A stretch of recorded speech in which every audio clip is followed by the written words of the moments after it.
既然你真心投靠，你们的2名圣女在哪里？大营充满了死亡的气息。接下来的手段，你也不会记。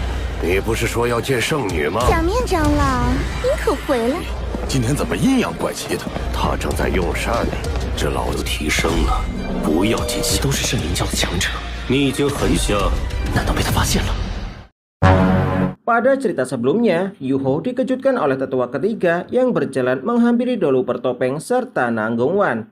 Hal ini seketika membuat Yuho sangat marah dan teringat dengan kejadian di masa lalu, di mana pada saat itu tetua ketiga pernah memaksa Yuho untuk membakar lautan spiritualnya. Sehingga untuk menyelamatkan Yuho, Wang Qiu'er telah mengorbankan hidupnya. Namun, Yuho segera menekan emosi di dalam hatinya. Sementara Nangguan kemudian memberitahu jika orang-orang yang berasal dari Akademi Shrek telah berada di tempat ini. Tetua ketiga mengatakan jika mereka memiliki lebih dari 10.000 tentara pasukan dan juga 5 insinyur jiwa.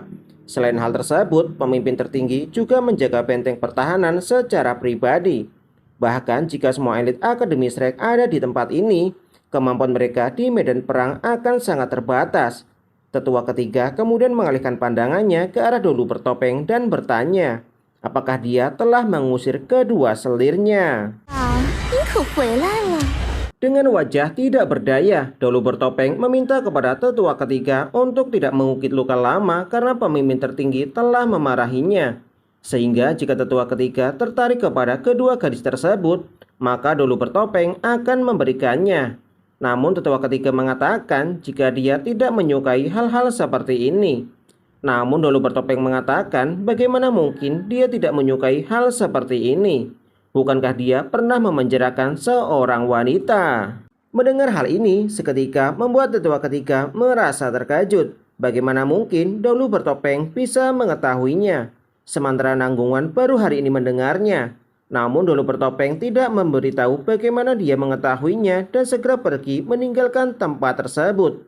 Dolu Bertopeng mengatakan jika dia akan kembali ke dalam tenda untuk berlatih.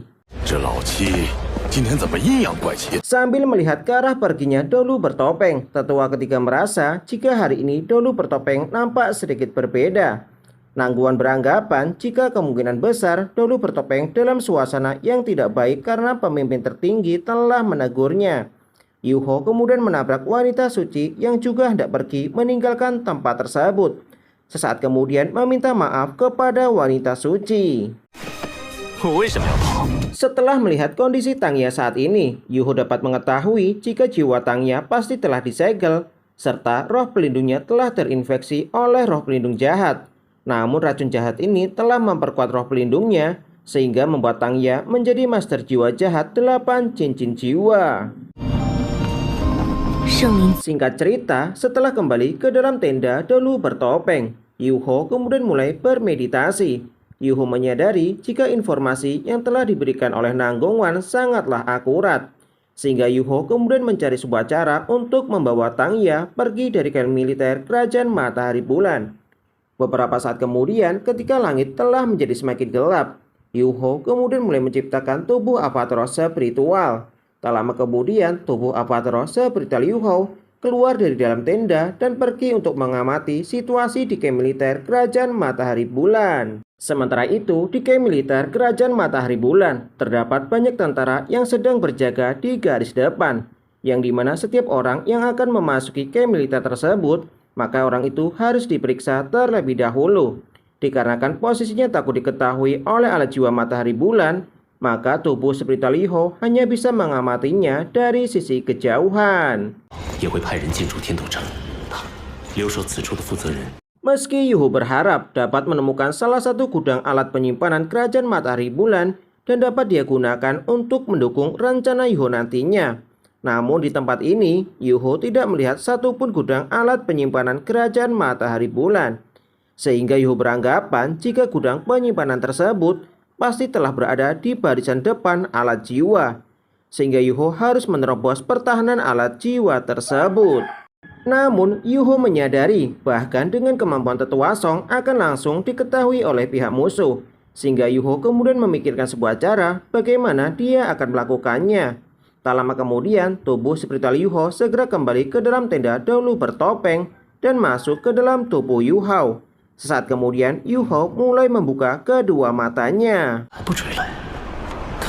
Malam harinya, di camp militer Kerajaan Matahari Bulan nampak sangatlah damai. Kerajaan Matahari Bulan meningkatkan kewaspadaan mereka di darat maupun di udara. Sementara itu, selama 2 hari terakhir, Yuho tetap berada di dalam tenda untuk berkultivasi. Dengan kemampuan mentalnya, Yuho kemudian meminta kepada Nanggongwan untuk mencarikan sebuah cara agar Yuho bisa berada di salah satu benteng alat jiwa. Mendengar hal ini, Nanggongwan mengatakan jika hal itu akan sangat sulit untuk dilakukan. Nanggongwan mengatakan selain tempat tersebut dijaga sangatlah ketat, terdapat berbagai macam alat jiwa pengintaian di tempat tersebut, sehingga sangat mustahil untuk menerima permintaan Yuhao. Namun dikarenakan Nanggongwan tidak memiliki pilihan lain, maka dia berjanji akan berusaha dengan sebaik mungkin.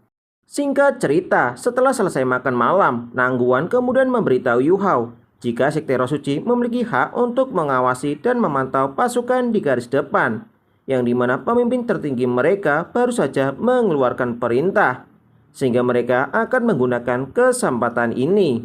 Nanggongwan kemudian bertanya kepada Yuhao apa yang akan terjadi kepadanya setelah mereka menjalankan misi. Yuhao meminta kepada Nanggongwan untuk tidak perlu khawatir, di mana Yuhao akan memalsukan kematiannya sebagai dahulu bertopeng. Sementara Nanggongwan harus berpura-pura tidak mengetahui apa yang sebenarnya terjadi. Sementara pembatasan yang ada di dalam tubuh Nanggongwan, Yuhao akan menghilangkannya setelah mereka selesai menjalankan misi. Namun sesuatu hal buruk akan terjadi kepada Nanggongwan jika dia menggagalkan semua rencana ini. Mendengar hal tersebut, Nanggongwan meminta kepada Yuhao untuk tidak perlu khawatir. Selama Yuhao menepati janjinya, maka Nanggongwan akan membantu Yuhao dengan sebaik mungkin.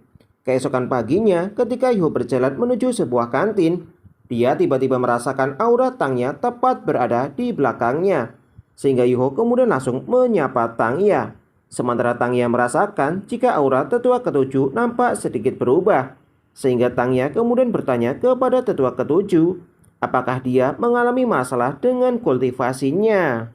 Mendengar hal ini seketika membuat jantung Yuhao berdebar kencang. Meski Tangya tidak dapat memastikan aura yang dia rasakan, namun sepertinya aura ini cukup familiar dan tidak memiliki aura jahat. Tak lama kemudian mereka berdua dikejutkan oleh suara Zongliwu yang berjalan ke arah mereka berdua. Sehingga Yuhao kemudian segera mundur beberapa langkah serta memberikan salam kepada pemimpin tertinggi. Zongliwu beranggapan jika Tangya masih membenci dahulu bertopeng, sehingga Zongliwu langsung meraih tangan Tangya dan mengajaknya untuk makan bersama. Sementara Yuhao berjalan mengikuti mereka berdua. Beberapa saat kemudian, Zongliwu menghentikan langkahnya dan melirik ke arah dahulu bertopeng, sehingga membuat jantung Yuhao berdebar kencang dan beranggapan apakah penyamarannya akan diketahui. Sambil melihat ke arah dahulu bertopeng, Zongliwu mengatakan jika dahulu bertopeng tidak boleh mengikutinya, yang dimana wanita suci tidak nafsu makan jika dahulu bertopeng berada di sekitar gadis suci. Mendengar hal ini, seketika membuat Yuhao merasa sangat senang serta memberikan hormat kepada Zongliwu. Sesaat kemudian, dahulu bertopeng segera kembali ke dalam tendanya. Setelah berada di dalam tenda, Yuhao beranggapan jika nampaknya Guru Soya masih memiliki sedikit ingatan. Namun dia tidak dapat menyimpulkan apa yang dia rasakan. Nanggongwan kemudian memasuki tenda Yuhao dan mengajaknya untuk pergi menuju salah satu benteng alat jiwa Kerajaan Matahari Bulan.